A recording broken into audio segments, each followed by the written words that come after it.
Cher Monsieur Macron, bien qu'étant loin d'avoir une intelligence aussi importante que la vôtre, je me permets de vous adresser ce message car je suis inquiet pour vous. En effet, il me semble que vous n'êtes pas toujours d'une extrême franchise. Il semblerait même que vous l'êtes rarement en fait. Si un gros con comme moi s'en est rendu compte, je crains pour vous qu'une bonne partie des Français se mettent à penser que vous vous foutez tout simplement de leur gueule. Ce qui pourrait quand même vous être très préjudiciable. Prenons l'exemple des retraites. Contrairement à ce que vous prétendez, aucune étude n'arrive à la conclusion que notre système est en danger. Prenons celle servant le plus souvent de référence, celle du corps. Son étude comporte plusieurs scénarios possibles. Bien entendu, faisant preuve d'une mauvaise foi certaine, vous et vos ministres avez décidé de ne retenir que le cas le pire, celui qui prévoit jusqu'à 12 milliards de déficit par an, omettant au passage de signaler que les projections du corps oscillent en fait entre 5 et 12 milliards, ce qui n'est pas tout à fait pareil. Mais là où votre mauvaise foi atteint des sommets, c'est lorsque vous oubliez de signaler que, sans rien changer au système actuel des retraites, le corps prévoit une stabilisation des dépenses dès 2032 dans le pire scénario et une baisse à partir de cette même année dans tous les autres scénarios. En consultant ce diagramme fourni par le corps, on constate clairement que les dépenses vont augmenter progressivement pour être au maximum en 2032. Donc les 10 milliards de coûts supplémentaires dont vous et vos ministres nous rabâchez les oreilles ne seront effectifs que si le pire des scénarios se produit et dans 10 ans seulement. On ne voit donc pas vraiment l'urgence de la situation. Et dans le pire des cas, toujours, ça se stabilisera en 2032, mais dans tous les autres scénarios, ça va baisser. 10 milliards d'euros par an, ça semble énorme. Toujours d'après le corps, de 2022 à 2032, la situation du système de retraite se détériorerait avec un déficit allant de moins 0,5 points de PIB à moins 0,8 points de PIB en fonction de la convention et du scénario retenu. Même pas 1% de la richesse produite en France, facilement absorbable par n'importe quel gouvernement qui veut bien s'en donner la peine. On ne va pas ici parcourir l'ensemble du document fourni par le corps.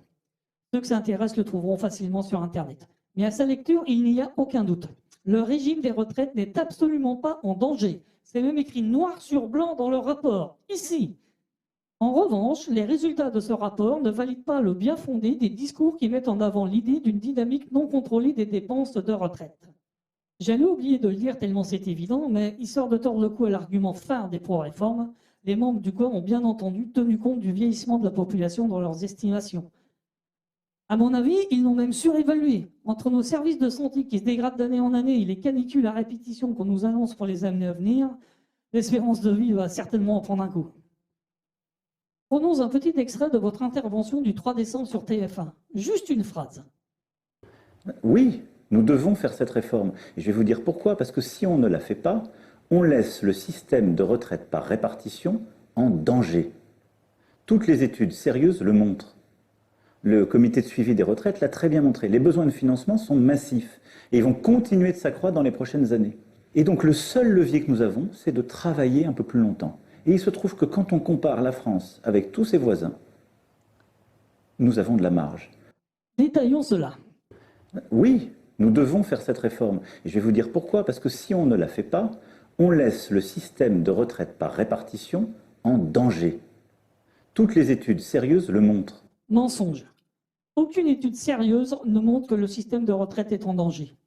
Citez-en une pour voir. Le comité de suivi des retraites l'a très bien montré. Super, vous en citez une. Mais problème, le comité de suivi des retraites ne dit rien de tel. D'ailleurs, comment le pourrait-il, alors que, comme l'indique le site internet de votre gouvernement, le CSR s'appuie sur les projections du corps, qui a écrit noir sur blanc que le système n'est pas en danger. Les besoins de financement sont massifs et ils vont continuer de s'accroître dans les prochaines années. Et d'autres plus. Comme déjà vu, les besoins de financement ne sont que de 0,5 à 0,8% du PIB et ça ne continuera pas à augmenter. Et donc le seul levier que nous avons, c'est de travailler un peu plus longtemps. C'est loin d'être le seul levier. D'ailleurs, le rapport du corps en cite et en chiffre certains autres. Et il se trouve que quand on compare la France avec tous ses voisins, nous avons de la marge. Alors là, c'est un peu abusif. Oui, c'est vrai, 62 ans est en Europe l'âge le plus bas auquel on peut partir en retraite parmi nos voisins. Imaginez maintenant un pays où un dirigeant vous dirait « Allez, vous pouvez partir à la retraite à 40 ans, mais à condition d'avoir cotisé pendant 70 ans. » Il y a de fortes chances que beaucoup de gens pensent que ce dirigeant se moque d'eux. Eh bien, c'est pourtant un peu ce qui se passe en France. Mon exemple est certes un peu extrême, mais il montre bien que l'âge de départ en retraite est certes important, mais la durée de cotisation demandée, il est tout autant. On peut effectivement partir à la retraite à 62 ans, mais pour l'avoir à taux plein, il faudra avoir travaillé pendant 43 ans. En Angleterre, si j'en crois ce site, il faut avoir cotisé 35 ans. Et j'ai lu ailleurs que ça passerait plus tard à 36 ans. Ce qui nous fait quand même 7 ans de moins qu'en France. En Espagne, ça sera 38,5 années en 2027. L'Allemagne et la Belgique, c'est 45 ans. L'Italie, 38 ans. Ce qui nous fait une moyenne de 40,5 annuités demandées pour partir en retraite chez nos voisins, contre 43 chez nous. Avec une durée de cotisation aussi longue exigée en France, on ne peut partir en retraite à taux plein à 62 ans que si on a commencé à travailler, voyons voir, 62 moins 43, ça doit nous faire 19 ans. Bref, pour ceux qui ont fait des études, c'est raté. Mais en plus, il faudra avoir eu une carrière à temps complet, sans aucune interruption. Ce que, vu l'instauration dans le monde du travail de ce que vous avez appelé la flexibilité, c'est-à-dire concrètement un nombre considérable de CDD, souvent suivi d'une période d'inactivité, l'explosion des contrats à temps partiel et la possibilité de virer qui on veut, quand on veut, avec des faibles indemnités, avoir une carrière de 43 ans à temps complet sans interruption, ça va devenir très très très rare. Mais il y a deux autres facteurs importants. Comme le souligne Wikipédia dans un article qui n'est hélas plus à jour, mais dont les conclusions restent valides, il faut aussi tenir compte des dérogations. Par exemple, en Allemagne, où l'âge de départ est fixé à 65 ans actuellement, la moyenne de départ en retraite est en fait de 62 ans. L'invalidité est une des raisons occasionnant ces dérogations. En France, comme on le voit ici, tout est fait pour minimiser ces invalidités. Et en 2017, M. Macron, vous avez encore aggravé le phénomène en supprimant 4 des 10 critères de pénibilité reconnus en France. Manutention manuelle de charge. Eh oui, évidemment, porter des choses lourdes à longueur de journée n'est absolument pas pénible. Posture pénible. Eh oui, en Macronie, les postures pénibles sont par définition non pénibles. Vibration mécanique. C'est bien connu. Tenir un marteau-piqueur toute une journée est un véritable plaisir. Agents chimiques dangereux. Ben voyons, inhaler des produits dangereux n'est absolument pas pénible, même si vous y perdez vos poumons. Et l'autre facteur important, c'est la décote. C'est-à-dire le pourcentage que vous perdrez sur votre retraite si vous partez avant d'avoir toutes vos annuités. Et devinez qui a le taux de décote le plus important? Eh oui, c'est la France. Wikipédia nous en donne un exemple. On y découvre qu'en Allemagne, il est en fait possible de partir en retraite à l'âge de 63 ans, à condition d'avoir cotisé pendant 35 ans moyennant une décote. En France aussi, mais alors que la décote est de 7% en Allemagne, elle est de 25% en France. Alors oui, on peut trouver pire. Mais quand on veut améliorer quelque chose, on ne s'inspire pas de ce qui se fait de pire, mais de ce qui se fait de mieux. Résumons-nous. Âge théorique de départ en retraite, certes parmi les plus bas d'Europe, mais avec une durée de cotisation plus longue que la moyenne, une pénibilité du travail peu reconnue et un taux de décote immensément plus important que dans les pays voisins. Notre système est loin d'être le meilleur.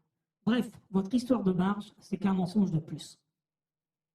Cela nous fait 6 mensonges en une seule phrase.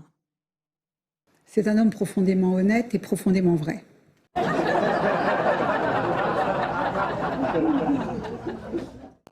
Si avec ça, 90% des Français n'en arrivent pas à penser que vous vous foutez de leur gueule, ouais. Enfin oui, j'ai dit 90% parce que j'ai retiré les 10% les plus riches, ceux qui ont tout intérêt à croire en vos mensonges. Et si vous étiez le seul à nous mentir ainsi? Mais non, tous vos ministres ou presque s'y mettent aussi. Aidés comme d'habitude par la preuve d'un... pardon, je voulais dire les principaux médias. Attardons-nous quelques minutes sur votre première ministre. Je vous propose un petit retour en arrière en regardant cette vidéo. Franchement, ce serait assez hypocrite de décaler l'âge légal. Je veux dire, quand aujourd'hui on est peu qualifié, quand on vit dans une région qui est en difficulté industrielle, quand on est soi-même en difficulté, qu'on a une carrière fracturée, bon courage déjà pour arriver à 62 ans. C'est ça la réalité de notre pays. Et alors on va dire, non, il faut maintenant aller à 64 ans. Vous savez déjà plus comment faire après 55 ans. Les gens vous disent, les emplois c'est plus bon pour vous. C'est ça la réalité. C'est le combat qu'on mène. On doit d'abord gagner ce combat avant d'aller expliquer aux gens, mes bons amis, travaillez plus longtemps. Délai légal. Ce serait hypocrite.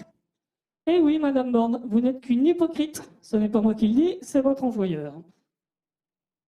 Mais vous avez fait pire. vous avez prétendu que cette réforme est juste. Mensonge éhonté que vos ministres répètent en boucle comme un mantra, espérant sans doute qu'à force de l'entendre, on finisse par y croire. Et Madame Borne, vous en avez encore ajouté une couche en osant dire cette énormité.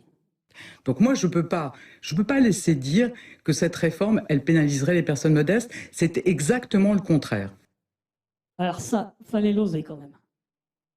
Allons faire un tour sur le site de l'INCE et téléchargeons le document. Regardons le taux de mortalité à l'âge de 62 ans pour le premier vingtile, soit les 5% de Français ayant le niveau de vie le plus faible. On y voit que dans ce vingtile, 74 660 personnes sur 100 000 sont encore en vie. Donc que plus de 25% sont morts. Si on regarde à 64 ans, on en est à 71%. Presque 30% des hommes parmi les plus pauvres auront cotisé toute leur vie active et mourront avant d'avoir pu toucher le moindre centime de retraite. Alors, ils auront cotisé pour qui? Allons voir du côté des 5% les plus riches. Moins de 6% sont décédés.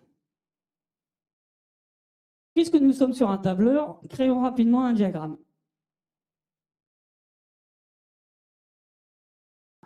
Et voilà, ça saute aux yeux. Non seulement peu de riches seront morts, mais en plus ceux qui sont encore vivants vont le rester pour la plupart encore longtemps. Ajoutons le vingtile situé au milieu, à 50%. Comme on pouvait le prévoir, la courbe se situe entre les deux extrêmes. Pour info, l'INCE nous indique que ce vingtile, entre 45 et 50% donc, ont un niveau de vie mensuel de 1 556 €. C'est plus de 10 fois moins que votre salaire, Madame Borne. Comment pourriez-vous ne serait-ce qu'imaginer comment vivent la moitié des Français? 50% des Français avaient, au moment où cette enquête a été réalisée, en 2018, moins de 1 646 € par mois pour vivre. Et pour certains, même beaucoup moins. Et vous les méprisez tellement que vous les croyez suffisamment stupides pour avaler vos sornettes. Pourtant, le diagramme est éloquent. Vous demandez à l'ensemble de la population de travailler plus longtemps, alors que seuls les plus riches profiteront réellement d'une retraite. Surtout si l'on ajoute le critère de bonne santé. De plus, si la caisse retraite accuse un déficit de 10 milliards comme vous l'annoncez, ce qui, je le rappelle, ne se produira que dans le pire des cas, c'est-à-dire s'il n'y a pas suffisamment de croissance, c'est-à-dire si vous avez mal fait votre travail, eh bien c'est essentiellement à cause des riches, car non seulement ils ont des retraites bien plus élevées, mais en plus, ils la touchent pendant beaucoup plus longtemps. Parlons de votre pension minimum à 1 200 € par mois, ce qui ne fait que 100 € de plus qu'actuellement et moins de 100 € de plus que le seuil de pauvreté. Pour le toucher, votre minimum, il faudra avoir cotisé au SMIC à temps complet et pendant 43 ans sans interruption. Mais si on a une petite retraite, c'est que justement, dans presque tous les cas, on n'a pas suffisamment d'annuités. Et du fait de l'augmentation des CDD et des contrats à temps partiel, des gens qui ne satisferont pas vos conditions, il y en aura de plus en plus. Conclusion, peu de gens profiteront de votre minimum de retraite. Ce n'est qu'un enfumage de plus. Mais le pire de tout, selon moi, c'est de faire croire aux jeunes que vous faites ça pour sauver leur retraite. Alors là, pour le coup... C'est exactement le contraire. Augmenter l'âge de départ en retraite augmentera probablement l'emploi des seniors, mais dans de faibles proportions, et ce sera obligatoirement des postes qui ne se libéreront pas pour les personnes en recherche d'emploi. J'ai lu des articles où des économistes prétendaient le contraire. C'est un non-sens. Si un employeur a besoin de 5 et exactement 5 employés, il ne va pas en embaucher un 6e à rien faire, histoire d'avoir un jeune. Non, il attendra qu'un ancien parte pour le remplacer. C'est évident. Et l'État avec les fonctionnaires fera la même chose. Il ne va pas embaucher de nouveaux fonctionnaires en doublon de ceux qui ne partiront pas à cause de la réforme. Bref, les jeunes auront encore plus de mal qu'aujourd'hui à trouver un premier emploi. L'emploi des seniors augmentera, mais restera insuffisant. La réticence qu'a eu le MEDEF vis-à-vis de cette réforme le prouve. Ils n'ont pas envie d'avoir de vieux employés et il n'y a rien qui puisse les y obliger. Donc, les jeunes, vous aurez probablement du mal à garder un travail lorsque vous aurez dépassé 55 ans. Et pratiquement aucune chance de retrouver un emploi si vous vous retrouvez au chômage à cet âge-là. Ajoutons que pour trouver du travail, vous aurez besoin de faire des études, ce qui repoussera d'autant votre âge de départ en retraite. Résumons. Entrer dans la vie active de plus en plus tardive, difficulté à avoir du travail en début et en fin de carrière, et entre les deux, probablement une succession d'emplois précaires, probablement sous-payés grâce à l'ubérisation du travail voulue par Macron, car Macron n'a pas créé d'emplois, il n'a créé que de la précarité. Qui dit travail précaire dit pas de prêt dans les banques, donc pas de maison par exemple. Bref, quand vous atteindrez 64 ans, vous ne toucherez probablement pas de retraite ou alors une retraite très faible car vous n'aurez pas réussi à cotiser pendant 43 ans sans interruption. Mais en plus, vous n'aurez pas de maison pour vous loger. Vous finirez SDF. Ah, sauf bien sûr si vous êtes un enfant de Bernard Arnault ou de Bolloré ou d'autres personnes de cet acabit. Bref, dire que cette réforme va sauver la retraite des jeunes, Ce serait hypocrite. alors là, même pas. À ce niveau, ce n'est plus de l'hypocrisie, ni même du foutage de gueule. À mon avis, ça relève tout bonnement de l'escroquerie. Voici un autre exemple. Je vous aurais bien posé quand même une dernière question sur les femmes et les retraites. Vous nous avez dit que c'était juste. On vient de découvrir, notamment via le journal Les Échos et dans les prévisions du gouvernement, qu'en fait, c'est pas juste pour les femmes. Eh ben, je ne suis pas d'accord avec vous. Elles vont devoir travailler plus longtemps, proportionnellement beaucoup plus longtemps. Elles vont surtout gagner plus. C'est ça l'essentiel de cette réforme, c'est que Donc travailler plus longtemps. leur pension va remonter beaucoup plus significativement que les hommes parce qu'aujourd'hui nous sommes face Mais vous avez à gardé une la deuxième partie de la injustice. phrase, quoi. C'est-à-dire Non. gagner plus, mais vous aviez oublié de dire je qu'il peux faudrait pas vous travailler laisser beaucoup plus dire longtemps. ça. Il y a une injustice criante. Personne ne s'y est attaqué. Aujourd'hui, les retraites sont 42% inférieures pour les femmes par rapport aux hommes. Sur la génération qui arrive à la retraite, c'est 30% d'écart. Est-ce que c'est acceptable? Je ne le crois pas. Agnès Et Pannier-Runacher. le minimum que nous proposons de retraite, c'est pour les femmes, c'est pour celles qui ont trimé toute leur vie, qui ont élevé des enfants, et je crois que c'est le minimum qu'on leur doit. Je pense que tout le monde a compris, mais voici quelques explications pour les plus obtus. Je n'ai pas lu le rapport dont il est question, mais si j'en crois les articles que j'ai lus à son sujet, il dit qu'avec cette réforme, les femmes vont encore plus morfler que les hommes. Si les femmes ont des retraites plus petites que les hommes, c'est dû à deux phénomènes. À poste égal, elles gagnent moins, et elles ont des carrières plus fragmentées. C'est dû par exemple à leur dévouement pour leurs enfants et parce qu'elles sont plus victimes de l'explosion du travail à temps partiel. Si les femmes avaient déjà des difficultés à avoir leurs 40 annuités avant, il est évident qu'elles en auront encore plus maintenant qu'on leur en demande 43. Le nombre de femmes qui ne rempliront pas les conditions pour toucher le minimum vieillesse va forcément exploser. Et cette ministre, qui nous prend elle aussi pour des imbéciles, nous montre surtout qu'elle aussi est une escroc. Alors, pourquoi ce concert de mensonges? Eh bien, la réponse nous est donnée par notre ministre de l'économie.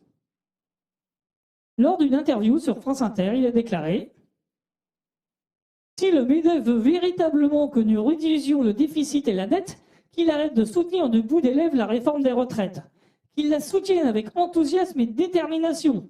C'est 8 à 9 milliards d'euros d'économies au bout du quinquennat. » Et, dans la même interview, il a également dit « Le MEDEF trouve qu'on alourdit la dette et le déficit public? Je leur fais une proposition. Il n'a qu'à renoncer à baisser les impôts de production. Ça coûte 8 milliards d'euros. On fera une économie. » Et voilà, c'est dit. On ne vous demande pas de travailler plus pour sauver le régime des retraites, ce qui, on l'a vu, est inutile, mais pour financer un nouveau cadeau destiné essentiellement aux plus riches. C'est M. Bruno Le Maire lui-même qui nous l'explique. Vous remarquerez au passage qu'il ne s'agit ni plus ni moins que du chantage. Notre ministre dit clairement « Soit vous nous aidez à faire passer la réforme de la retraite, soit vous n'aurez pas vos 9 milliards de cadeaux supplémentaires. » Alors bien sûr, le mouvement extrémiste des esclavagistes français, plus connu sous son acronyme MEDEF, accepte le deal. 9 milliards de cadeaux qui iront pour la plupart sur les entreprises les plus riches, ça ne se refuse pas. Et puis, si les vieux dans leur boîte les emmerdent trop, ils trouveront bien un moyen de les foutre dehors sans payer trop d'indemnités de licenciement. Il existe même une loi, dite loi Macron, qui a été faite pour limiter ces indemnités. Petit aparté à ceux qui nous écoutent. Avez-vous entendu parler du programme de stabilité? Comme l'explique Wikipédia, c'est un document remis par tous les membres de la zone euro présentant leur stratégie économique. Macron ne peut ignorer ce document. Allons y jeter un œil.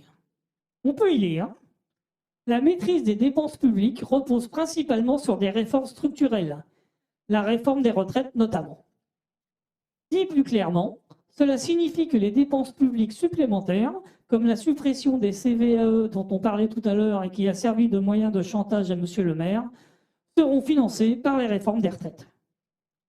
Vous vous dites peut-être, ouais, mais t'es juste un gros con, tu peux te tromper. Je vous répondrai que certes, je suis un gros con, mais je sais quand même lire. Et le texte que je viens de vous montrer est un peu plus clair. Mais si cela ne vous suffit pas, voici un commentaire d'une personne qui, elle, est loin d'être conne. Michael Zemmour a dit « La vraie raison de cette réforme se trouve page 3 du programme de stabilité que la France a transmis à Bruxelles l'été dernier. Il y est écrit noir sur blanc que la politique de baisse des prélèvements engagée par Emmanuel Macron sera compensée par des réformes structurelles comme celle des retraites. De cette manière, la France entend repasser sous la barre des 3% de déficit d'ici 2027. Il ne s'agit pas de sauver le système de retraite, mais de financer des baisses d'impôts pour les entreprises.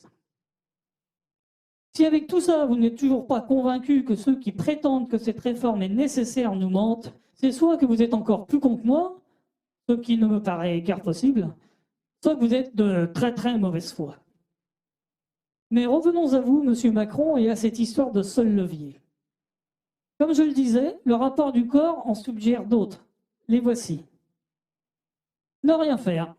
Eh oui, certes, cela va alourdir la dette de l'État, mais pas tant que ça. En tout cas, bien moins que le quoi qu'il en coûte, qui était sans doute utile et a profité à beaucoup de monde, mais surtout aux plus riches. Moins également que l'addition des cadeaux faits aux riches, comme votre suppression de l'ISF, la baisse de l'impôt sur les sociétés, et ce ne sont que des exemples parmi tant d'autres. Si le rapport du CSR ne dit pas que la retraite est en danger comme vous l'affirmez, il conseille cependant d'éponger le déficit prévu. Et là encore, le corps vous donne plusieurs pistes. Réduire le montant des retraites. Certes, ça ne serait sans doute pas très bien vu, mais comme déjà signalé, ce sont essentiellement ceux qui touchent les plus grosses retraites qui sont à l'origine du déficit. C'est donc celle-ci qu'il conviendrait de diminuer. Après tout, vous avez bien mis en place une indemnité maximale pour les chômeurs. Pourquoi ne pas faire de même pour les retraités? Augmenter les cotisations. L'économiste Zemmour estime, en se basant sur le rapport du corps, que de toute évidence il a lu, lui, qu'il faudra augmenter de 0,8% le taux de cotisation pour arriver à l'équilibre. Faisons un rapide calcul. Un SMICAR gagne en France 15 488,20 € brut par an. En imaginant que le surcoût soit pris entièrement en charge par le salarié, c'est injuste, mais on a bien compris qu'en Macronie, on ne demande pas un centime de plus au patron du MEDEF, bien au contraire. Le salarié perdra donc 123,91 € par an. Imaginons qu'il soit en début de carrière, il cotisera pendant 43 ans, soit 5 327,94 € sur l'ensemble de sa carrière. S'il réussit à travailler pendant 43 ans sans aucune interruption, il aura le droit à une retraite royale de 1 200 € par mois. Somme qu'il aurait dû toucher 2 ans plus tôt sans votre réforme, soit 2 ans d'indemnité de retraite de perdu, ce qui nous fait une perte de 28 800 €.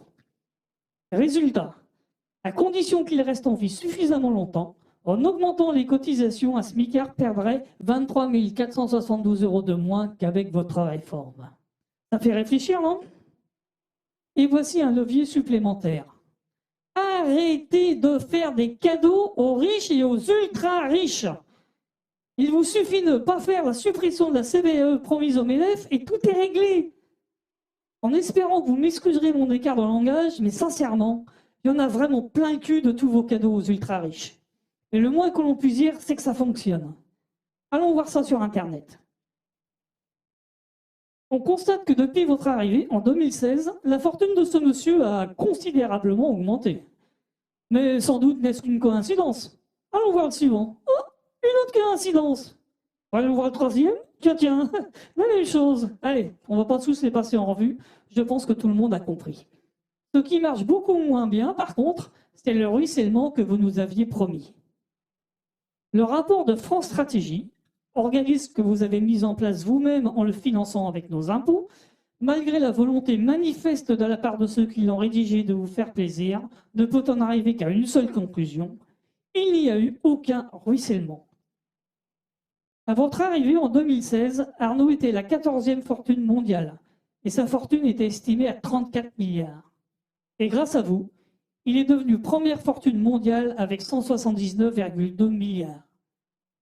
Je vais vous l'écrire, car je pense qu'assez peu de Français ont déjà eu un solde avec autant de chiffres sur leur compte en banque. et votre commission, obligés de constater que du ruissellement, il n'y en a eu que dalle. En fait, ils ne sont pas totalement de bonne foi, parce que du ruissellement, il y en a eu, hein, dans les paradis fiscaux. Est-ce que vous savez combien chaque année l'argent disparaît et fraudé fiscalement? Oui. Non, des milliards, mais allez, des dizaines de milliards. 80 et 100 milliards. Ouais, j'étais pas loin. C'est près de entre un tiers et un quart du budget global de la France. Vous imaginez tout ce qu'on pourrait faire avec cet argent magique. Alors quand le président Macron dit qu'il n'y a pas d'argent magique, on regarde tout de suite la rencontre avec le réalisateur. Chaque jour, des millions de francs français entrent en Suisse. Il n'y a pas d'argent magique. Oui, on dit surtout que cet argent, il n'est peut-être pas forcément magique, mais effectivement, il existe, et qu'une grande partie de cet argent qui manque au budget de l'État, donc au financement des services publics, des infrastructures, de l'école, de la justice, de l'hôpital, il existe dans les paradis fiscaux. 100 milliards, monsieur Macron. C'est 10 fois ce que vous prétendez qu'il va manquer pour équilibrer le budget des retraites. Alors certes, récupérer tout ou partie de cet argent n'est pas forcément simple, mais pour y arriver, encore faudrait-il le vouloir. Avec votre volonté de supprimer l'exit tax, ou bien les sommes colossales dépensées dans les cabinets conseils qui ne paient aucun impôt en France, chose que vous ne pouviez ignorer, on pourrait croire que le lutter contre l'évasion fiscale, vous tentez plutôt de la facilité. Des journalistes qui font leur travail, Dieu merci, il en existe encore, ont montré qu'Arnaud, notre première fortune mondiale, faisait partie de ces fraudeurs fiscaux. Et qu'avez-vous fait? Rien. Ah, si, pardon. Vous avez envoyé des militaires payés par nos impôts pour l'aider à mouiller son yacht. Moi, quand j'oublie par inadvertance de payer mes poubelles, on me file illico 10%. Lui qui fraude volontairement, on lui fait des courbettes. Quand un chômeur, sur lequel vous ne cessez de taper, touche son indemnité, il la dépense en France, ce qui fait que l'argent donné reste de notre économie. Grâce à cet argent, il peut acheter des choses, ce qui profite à nos artisans ou commerçants. Et, via la TVA, il paie des impôts en France. Quand vous faites des cadeaux aux ultra-riches, l'argent donné part en grande partie dans les paradis fiscaux. C'est de l'argent perdu pour l'économie française et que l'on ne reverra jamais. Et comment un riche devient-il encore plus riche? Non, pas en travaillant plus, mais grâce à ses actions. Les Échos nous apprennent qu'en France, 44,3 milliards ont été versés aux actionnaires en 6 mois. Et tout ça sans produire le moindre effort. Le travail en France est taxé à 62%, rien que pour les charges sociales. Donc il est possible de payer des impôts sur le revenu en plus, selon vos salaires et votre situation familiale. Les dividendes sont eux taxés au maximum à hauteur de 30%. Et cela grâce au prélèvement forfaitaire unique, connu aussi sous le nom de flat tax, mis en place par vous, monsieur Macron. Il consiste à faire payer 17,2% de charges sociales et 12,8% d'impôts sur le revenu. Alors que l'impôt sur le revenu peut monter jusqu'à 45% en France. Ainsi, plus on touche des dividendes, plus le cadeau est gros. Donc, 62% de charges sociales et jusqu'à 45% d'impôt sur le revenu pour une personne qui travaille, contre 17,2 et 12,8 pour une personne qui ne fait rien d'autre que de placer de l'argent. Pour un gouvernement qui n'arrête pas de prétendre qu'il défend la valeur du travail, ça la fout mal, non? Alors, monsieur Macron, pour prouver vos dires, si vous taxiez au minimum ceux qui ne bossent pas, les actionnaires donc, autant que ceux qui bossent. Ajoutons un autre levier, les aides aux entreprises. 160 milliards de cadeaux essentiellement destinés à vos amis du mouvement extrémiste des esclavagistes français. Certaines sont utiles, mais une grande partie est juste redistribuée aux actionnaires. Il suffirait de réduire ces aides de 10% pour, si on fait semblant de vous croire, sauver les retraites. Et encore un autre, les niches fiscales. Comme l'a dit un député, dont j'ai oublié le nom, il faudra bien m'en excuser, plus la niche est grosse, plus le chien est gros. Et oui, ces niches fiscales profitent encore une fois essentiellement aux plus riches. Résumons-nous. Arrêtez de faire des cadeaux aux ultra-riches, voire éliminer certains de ces cadeaux. Lutter contre l'évasion fiscale. Taxer comme il se doit les gains sur les dividendes, donner moins d'aide aux entreprises, supprimer certaines niches fiscales. Bref, grâce à mes conseils, vous devriez pouvoir sans difficulté faire effectivement une réforme de retraite, mais une réforme où l'âge de départ reviendrait à 60 ans et où l'on ne devrait cotiser que pendant 35 ans. Et si vraiment ça ne suffisait pas d'inquiétude, j'ai encore plein d'idées. Conclusion de tout ça. Alors les pauvres, Prêt à bosser 2 ans de plus pour gaver encore les ultra-riches? Car ne nous y trompons pas, malgré l'injustice flagrante de cette réforme, elle passera. Bien sûr, certains iront manifester, mais la même stratégie que celle employée avec les Gilets jaunes sera de nouveau utilisée. C'est-à-dire que grâce à l'effort combiné de la Pravda, des principaux médias et des flics, qui nous prouveront une fois de plus qu'ils ne sont pas là pour défendre les citoyens, mais pour défendre le pouvoir en place, on fera croire que les méchants, ce sont les manifestants. On les taxera d'irresponsables et autres insultes de ce genre. Rappelez-vous les méthodes employées pendant la crise des Gilets jaunes. La violence engendre la violence, les flics le savent. Ils acculent donc les manifestants par le système dit de NAS. Certains manifestants, se sentant agressés, répondent. La Pravda, les principaux médias, n'ont plus qu'à montrer la violence de ce peu de manifestants en occultant celle des flics. Ils négligent de parler des revendications, mais accentuent à outrance la gêne occasionnée. Résultat, alors que 80% des Français soutenaient le mouvement des Gilets jaunes, Macron, aidé par la Pravda et ses flics, qui eux, au passage, garderont leur retraite à 52, peut-être 54 ans, le terme « gilet jaune » est devenu une insulte dans la bouche de ceux qui l'utilisent. Les 80% des Français qui soutenaient ce mouvement sont désormais considérés comme des déficients mentaux, des débiles qui n'avaient rien compris. Oui, c'est vrai, une manifestation, ça crée de la gêne et ça peut aussi créer de la casse. Mais qui sont les vrais responsables? Ceux qui vont manifester pour lutter contre une injustice flagrante, ou bien ceux qui veulent, coûte que coûte, mettre en place cette injustice. On doit beaucoup à ceux qui, hier ou aujourd'hui, ont manifesté pour améliorer notre existence. Par contre, on ne doit rien aux politiciens qui nous mentent sans vergogne. On ne doit rien aux milliardaires. C'est quand même un peu grâce à la sueur de notre front et encore plus à la sueur de ceux qu'ils exploitent sans la moindre compassion dans les pays les plus pauvres qu'ils sont si riches. On ne doit rien aux prétendus journalistes qui ne sont en fait que des propagandistes à la solde des riches qui détiennent les journaux ou les officient. Merci donc à ceux qui auront manifesté. Mais je crains vraiment que ça ne serve à rien. La loi passera car le gouvernement peut compter sur ses complices de toujours, les membres du Parti républicain. Drôle de choix de nom d'ailleurs, c'est peut-être un hommage à Donald Trump. Comment Ciotti et ses compères pourraient-ils ne pas défendre cette loi, eux, les grands défenseurs des riches? Rappelez-vous de Ciotti qui plaignait ces pauvres 10% de riches qui paient à eux seuls 70% de l'impôt sur le revenu.